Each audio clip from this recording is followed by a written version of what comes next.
Hello दोस्तों, मेरा नाम अभिषेक है। एक प्रश्न है कि अगर मान लीजिए आप मध्य प्रदेश के गवर्नमेंट एम्प्लॉय हैं एंड आपका चयन किसी और विभाग में हो जाता है सीधी भर्ती के द्वारा, तो मान लीजिए कि आप आज रिलीज हो रहे हैं आपके डिपार्टमेंट से। मान लीजिए आज शनिवार है या फिर कोई भी दिन है और कल इत्तेफाक से छुट्टी है या परसों छुट्टी है और आप उसके एक दिन बाद जाके वहाँ ज्वाइन करते हैं, मतलब जहाँ पे आपका डेस्टिनेशन है, जहाँ नया विभाग आपका है।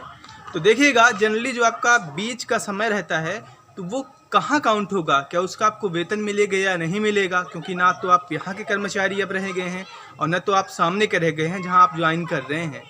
तो देखिएगा दोस्तों, इसे जनरली हम पद ग्रहण काल बोलते हैं और आपको उसका वेतन मिलेगा if you are permanent employ and अगर जो भी आपकी शर्तें हैं, एक नियम है पद ग्रहण काल नियम, अगर आप उसे पूरा करते हैं। तो देखिएगा दोस्तों, कुछ आपको वक्त दिया जाता है 10 से लेके 15 दिन। एंड कैसे रहता है चलिए मैं उसे आपको स्क्रीन पे दिखाऊंगा एक इमेज के द्वारा।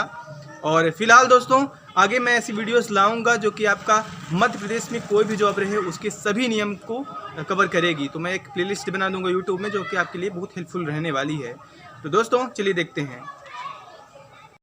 तो देखिएगा दोस्तों, जिस दिन आप कार्यभार मुक्त होते हैं पद ग्रहण काल उसी दिन से प्रारंभ हो जाता है। अगर आप 12 बजे के पहले पूर्वाह्न में कार्यभार मुक्त होते हैं या फिर अगर आप 12 बजे के बाद होते हैं तो अगले दिन से स्टार्ट होगा।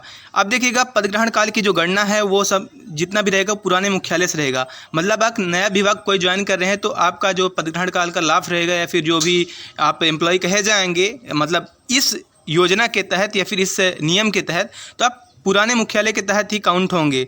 एंड चाहे आपका मुख्यालय कहीं और क्यों ना हो। अब ये देख लीजिए कि पद ग्रहण काल के तहत आपको कितने दिन का समय मिल रहा है। ये दूरी के हिसाब से है कि आपका जो नया विभाग है, डिपार्टमेंट है, कितना दूर है और आपको कितना टाइम दिया जा रहा है। आप इसका स्क्रीनशॉट ले लीजिए, मैं आपको रिफ़र करता हूँ।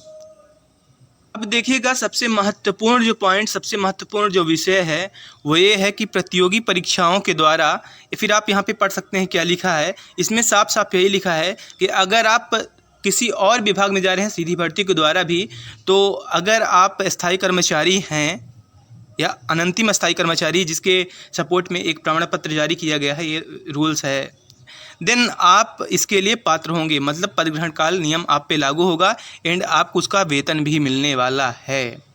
लेकिन अगर आप अस्थायी हैं, मतलब प्रोविजन पीरियड में हैं, लाइक अगर आपको स्थायी नहीं किया गया है, तो आप इस योजना के तहत पात्र तो होंगे लेकिन आपको वेतन नहीं मिलेगा। बशर्ते आप ध्यान रखिएगा कि अगर आप अस्थायी हो चुके हैं, अगर आप परमानेंट एम्प्लॉय हैं या फिर आपके सपोर्ट में एक प्रमाण पत्र जारी किया गया है कॉम्पिटेंट अथॉरिटी के द्वारा, तो आप पद ग्रहण काल के तहत पात्र रहेंगे, साथ में साथ आपका वेतन भी मिलेगा। कहने का मतलब ये है कि अगर मान लीजिए कि आगे दिन कोई अवकाश पड़ जाए, आप यहाँ से भार मुक्त हो गए हैं, दिन उसके बाद अगर आप ज्वाइन करते हैं तो बीच का जो समय है, जो छुट्टी वाला 1, 2, 3, 4 या फिर जितने भी दिन का समय है, वो देखिएगा आपका काउंट हो जाएगा, मतलब आपको उसका वेतन मिलेगा।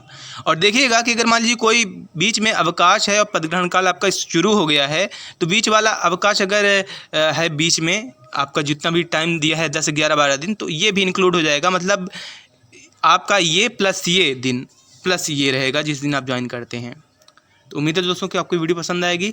एंड अगेन आई रिपीट कि मैं ऐसी वीडियोज़ लाता रहूँगा। आप हमेशा बने रहिएगा। धन्यवाद।